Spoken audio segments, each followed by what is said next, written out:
but when someone keeps taking your small kindnesses and look at them as something that they're obligated to receive from you, it becomes a problem. So, what happened?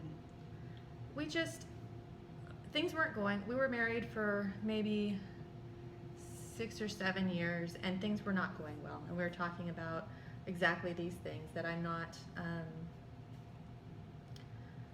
feeling I'm getting attention as a full person, and that maybe I'm more of like a caretaker, someone to make things happen for you. And then he got into a serious accident where he crushed his lower leg. And that kind of put all those discussions on hold and made me take care of him more. And so we spent several years, and then I had the guilt of, we've been married this long, and obviously we're good partners at getting stuff done, and our children are happy and healthy and well-rounded, and we're obviously very good at creating a family. Why would I be so selfish as to walk away from it? And then I said, well, I'm just going to work on building my business and stay entertained with that. And he supported me and fulfilled me, and it made everything nice. But when we got down to this whole transition, it was so offensive and brought everything that had been a problem ever up. And because I didn't have the need to nurture the business and to fulfill myself in that way, but what is in this? Why am I doing this to myself? So, to distract yourself from the problem that you Well, kind a lot of of pushed. things, Yes, yeah. yes, okay. And so you filed for divorce. I did. How do you see you?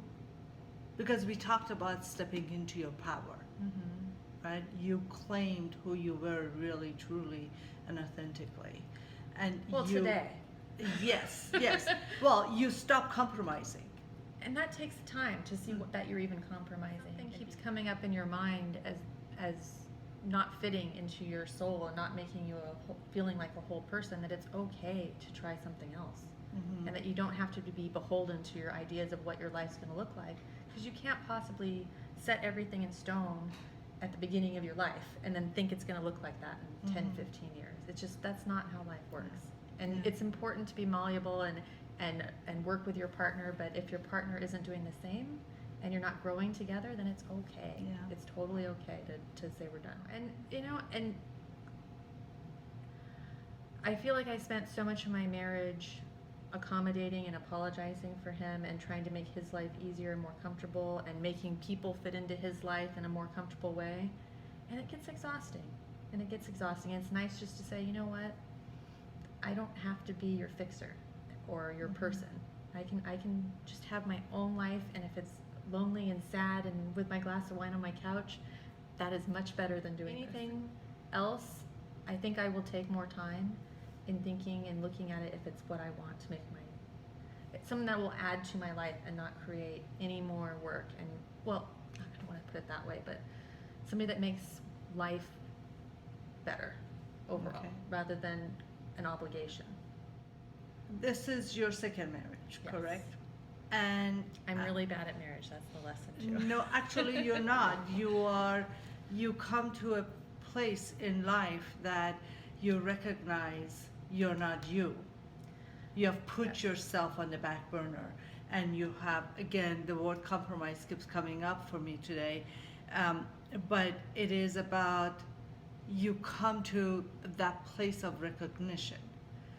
The last divorce, tell us about that. So, when I was 19, I got pregnant with my oldest daughter, and I was not married. And my boyfriend and I decided to get married and just to go all out. And we, got a house, graduated college. We were all in. And at some point, he really got into methamphetamine. And because I had planned and pushed and structured, looking back, I drove a lot of those responsibility decisions. We were going to buy a house versus just stay in an apartment. I was going to get my CPA and all these things. Go getter.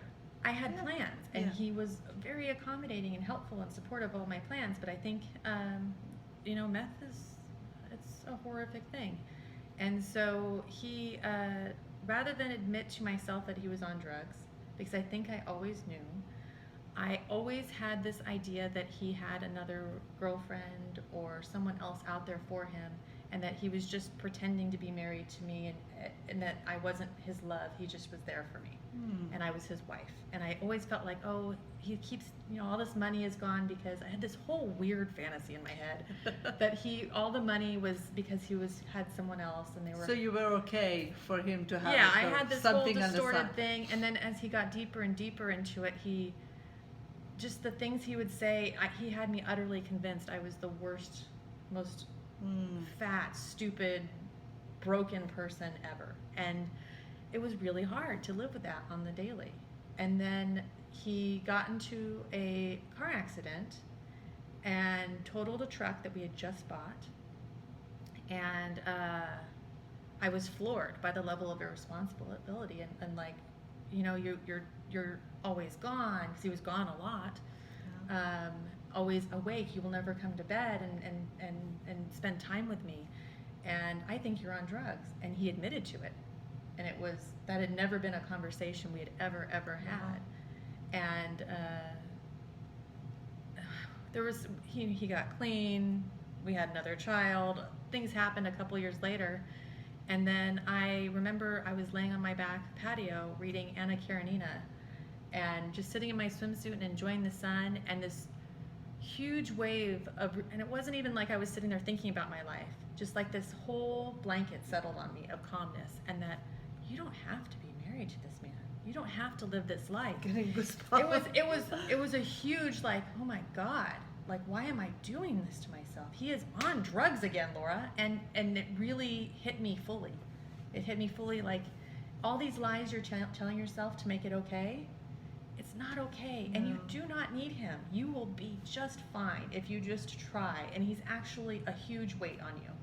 And so I asked him to leave, and we had a big falling out, and I filed for divorce. And it was drama and up and down and fighting, and then, oh, I love you, why are we doing this, you got to get clean. And then once the divorce was final, he went to rehab for a year, and I didn't see him at all. And that was wonderful, because I healed a lot and really wanted this. I love having a family unit. I love being with my kids and making dinners at the table and playing Donna Reed. I just love the whole, everything's perfect at my house, and we're a happy family. And that's how I came to my husband I have now, because he was all in on it. And I married him very quickly. I was only divorced for 2 years. And then I had another child with him, and it just all went too fast. And I got too in love with this image of what I wanted my life to be, and I wouldn't just let it be whatever good things it was. You know what I mean? I had to force that we were going to be this happy, rounded family, and let him be so grumpy all the time. So it is like the image of a future, a perfect future that you had in your mind. Oh, absolutely. And now you came to recognize that a perfect future includes laughing with your husband and spending positive time together.